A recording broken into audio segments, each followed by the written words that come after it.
And welcome back. I'm Mabel, Jong. You're watching continuing coverage of the World Healthcare Congress 2018, coming to you from Washington, D.C. And I'm so pleased to welcome Karin VanZant, Executive Director of Life Services at CareSource, based in Dayton, Ohio. Karin, thank you so much for your time. Thanks for having me. Well, one of the projects that you work on is a project called Job Connect. You're connecting lower income people with better jobs and to get the life training they need for that. Is that working out well? Absolutely. So our hypothesis in this is we, in 2013, asked our members what would be one thing that would make the most impact in their life, in addition to the health care access that we give them as a managed care company.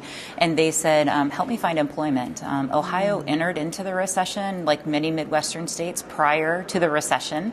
And we've been slow to recover. And so it made a lot of sense with over 1 million Medicaid recipients in Ohio that finding full-time work and sustainable work has been difficult over the last 10 years. And so Job Connect kind of grew out of that need. And what we felt is we have a pool of individuals on our health insurance plan who want to work, and we are also one of the largest employers in the greater Dayton area. And so we felt like we could use our social capital to bring employers to the table as the economy recovered and match them with individuals who were ready to go back into the workforce. So for 3 years now, we've been operating Job Connect. We've actually been able to replicate it in our Medicaid business in Indiana and in Georgia, and have worked with over 6,000 of our Medicaid recipients in a voluntary way to help not only help them stabilize things that are around them, but help them connect with childcare, transportation, housing, along that stability, and then connect them with viable employment opportunities. Now, in terms of helping people find jobs, how do you begin to identify what would fit well for them? Yeah, so we have a two-prong approach. On the first side, we have a group of what we call life coaches, folks that have a social service background or social work background, community health background, who work with the individuals to assess a lot of different areas in their life.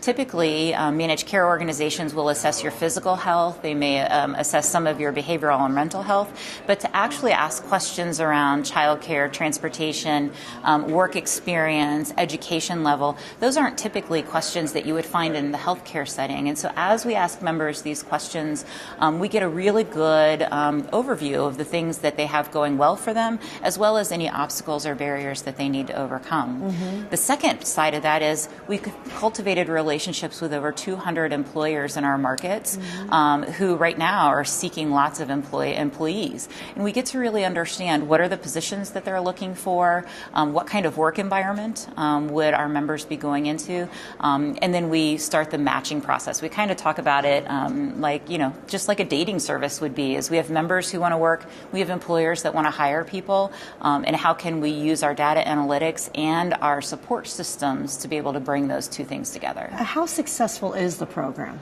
Yeah, so I have a background in workforce development and in community development, and when I joined CareSource in 2015, our CEO, challenged me to bring the best of the various programs that I had worked in, couple them with what managed care does well, which is clinical case management, and truly create a more comprehensive service. And so instead of replicating things that traditional workforce development groups are already doing in our community, we decided to be the convener, connector, and supporter of our members. And so we're working with groups like Goodwill Industries or Catholic Charities or the Community Action Partnerships, helping to fill their classrooms for their job training programs. We're working with our technical schools and our community colleges to help folks get the job training that they need.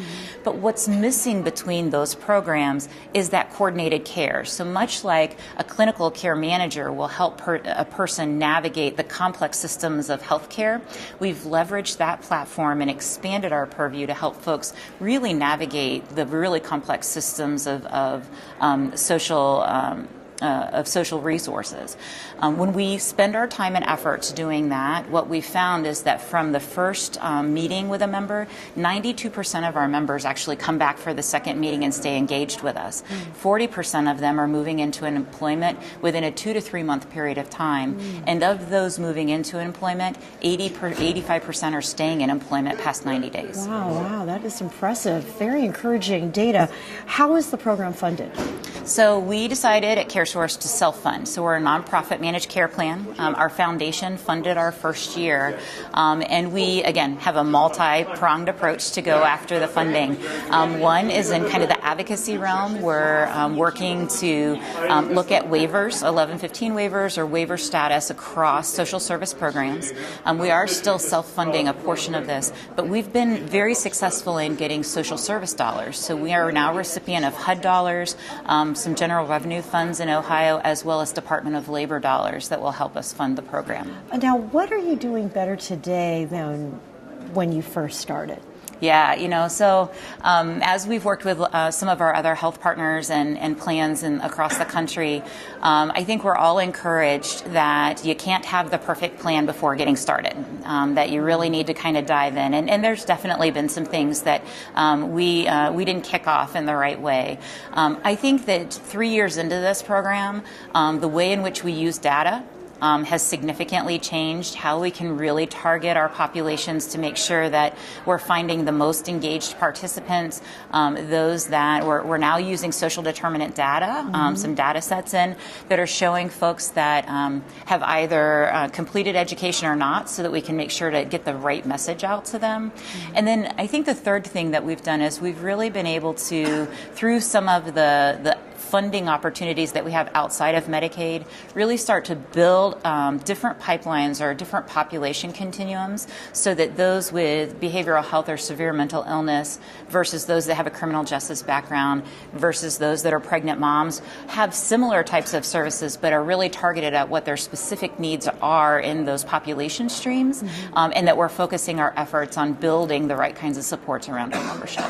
And so you are participating in a panel during this meeting. Yes. What are some of the messages you want to leave people about Job Connect and other work that you've done with social determinants of health? Yeah, so I mean, one of the responses that I get back when I do conferences is workforce development and healthcare are typically not in the same kind of context. Yeah. And yet, we all know as employees ourselves that we have to have a certain level of health and a certain level of social stability in order to be a good worker, in order to be a good parent, in order to be productive in society. And so it makes sense that we marry those things together. I think one of the reasons that we have seen increased costs to healthcare without the increased value or the increased outcomes is the way in which we've siloed things. And so if we think about Mrs. Smith and her family, she may have to participate in 7 to 10 different programs to truly get comprehensive care, especially if she's low income. That's really complicated to participate in all of those various complex systems.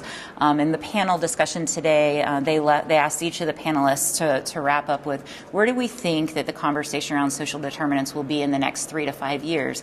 And I think it really has to expand beyond healthcare. I really think that at the core of most of our social issues in this country is poverty. And how can the healthcare system and the leverage that we have in healthcare as an economic driver truly start to unravel and bring to light the issues of poverty that we have in the country. Okay, well, we certainly appreciate your thoughts today, Karin. Thank you so much for stopping by. Thanks for having me. And I'm Mabel Jong. Thanks for sticking with us. We'll have much more to come.